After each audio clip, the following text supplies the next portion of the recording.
A lawsuit has been filed based on President Joe Biden's student loan debt forgiveness program. So how's that going to turn out? Stick around to the end of this video. Hey, this is Attorney Drew Page. Welcome to the Drew Page channel. In this video, we're going to take a look at the lawsuit that was filed in a U.S. District Court challenging the student loan forgiveness that President Joe Biden has both campaigned for and has promised and is ultimately seeking to implement through the Department of Education. If you find this video helpful, please subscribe to the channel, like the video, and hit the notification bell. With that said, let's jump right in. I actually have a copy of the full lawsuit that I downloaded from one of the news websites, and it's been filed in the U.S. District Court for the Southern District of Indiana, and the plaintiff is a man by the name of Frank Garrison, and the defendants are the U.S. Department of Education as well as Miguel Cardona, who is in his official capacity as the U.S. Secretary of Education. At the very beginning of the complaint, instead of just doing the normal course of a complaint, which is just the numbered paragraphs, this complaint actually starts with an introduction talking about the policy differences and distinctions between those who are in favor of student loan forgiveness, those who are against student loan forgiveness. I'm going to bypass all of that because frankly you can get most of the information you need by going into the numbered paragraphs. The complaint begins by listing who the parties are, which I've already done, so we're going to skip through reading those numbered paragraphs, which is 1 through 6. The next 3 paragraphs are jurisdictional. Again, it just states why is proper to be filed in the court that is in, so we're not going to read all of those either. Paragraph 10 begins the statement of facts, and this is where it starts to get interesting.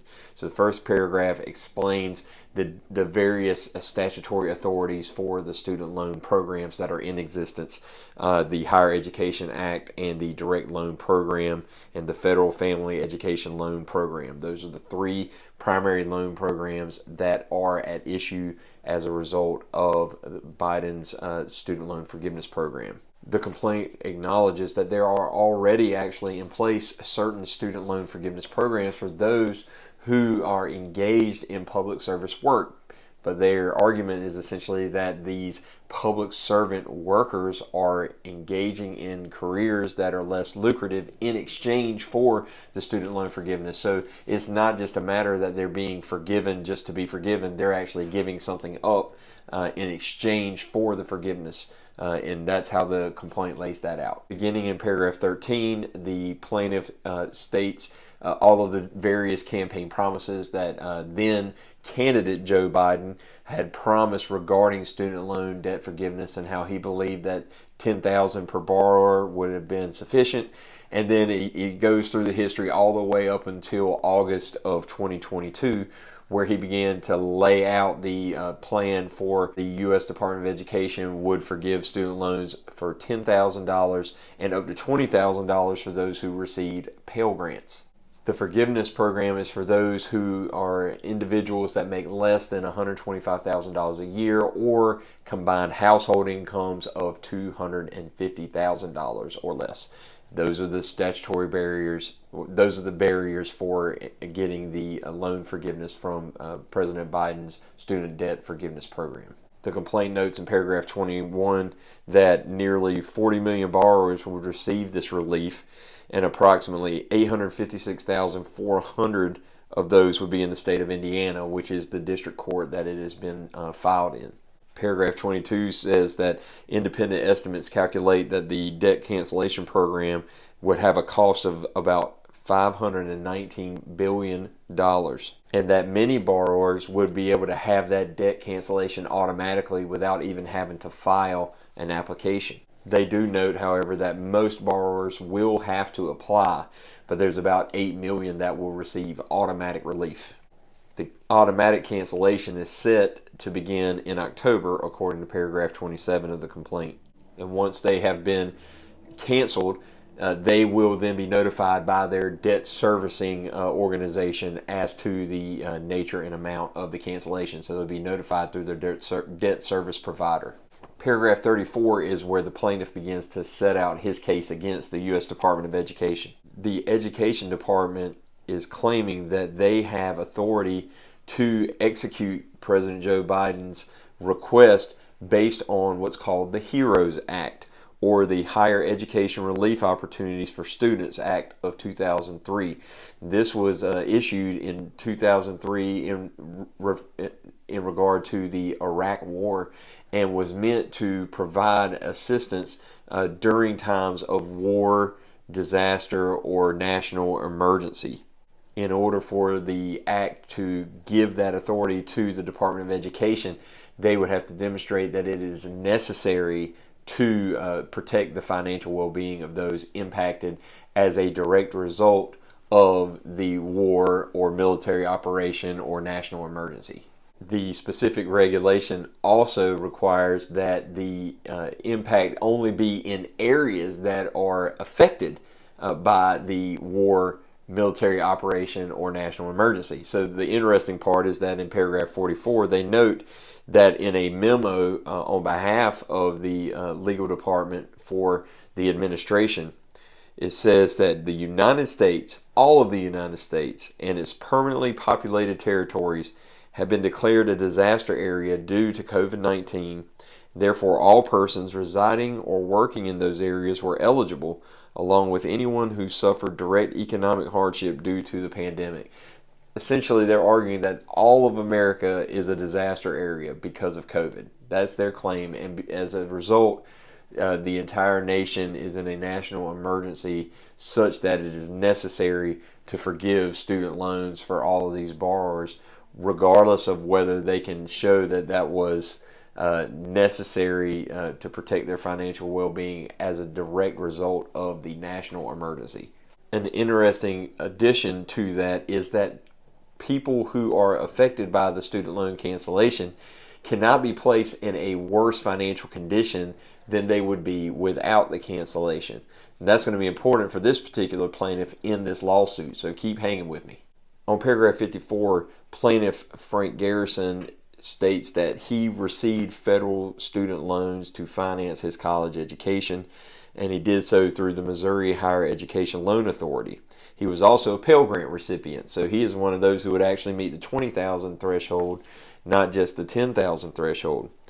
But since he has engaged in the workforce, Mr. Garrison was employed and is employed as a public interest employee. So he's one who serves the public interest. And there's already a loan forgiveness program for those individuals who serve in public interest under the Public Interest Student Loan Forgiveness Program. And so he's arguing that he is already in this trajectory to be able to have his loans forgiven. He's done all he's supposed to do. He's made all of his timely payments. He's set up an income-based repayment program.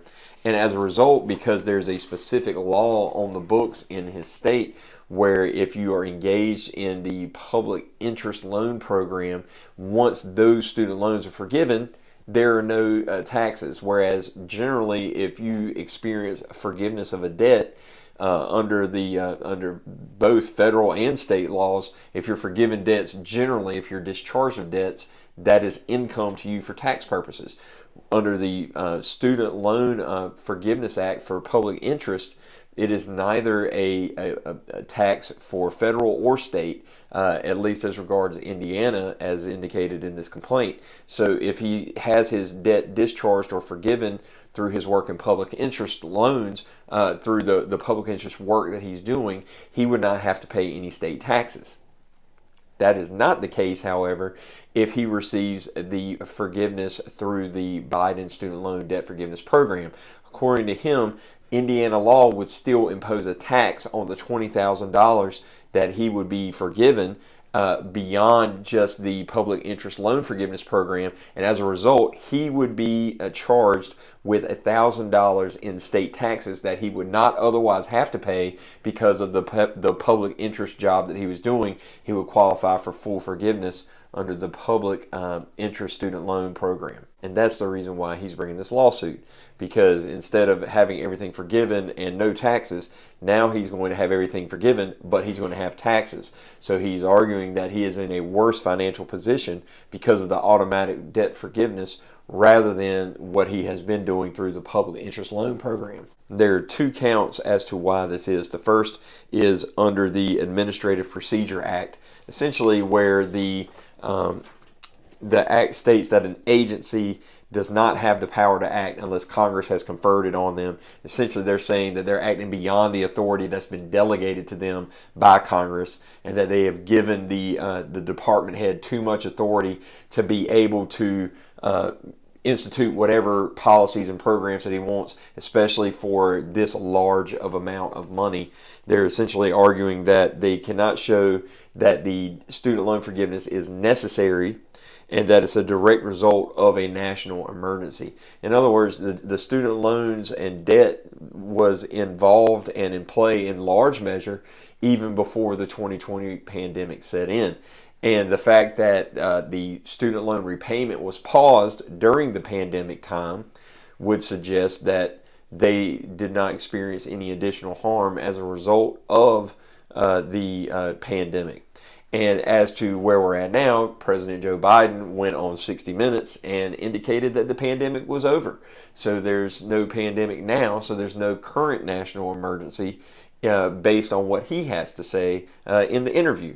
So their argument is essentially that because they are going beyond what the statutory authority of Congress allows, they are acting outside of the Administrative Procedure Act, and therefore the law is invalid. The second reason why they are arguing that the student loan forgiveness program is invalid is based on separation of powers. They cite the areas of the Constitution where this is relevant. Article 1 confers on Congress all of the powers of the purse. They are the ones who raise taxes. They are the ones who pass laws in regard to spending and what types of money is supposed to go where. Whereas the executive branch in Article 2 has no power of the purse.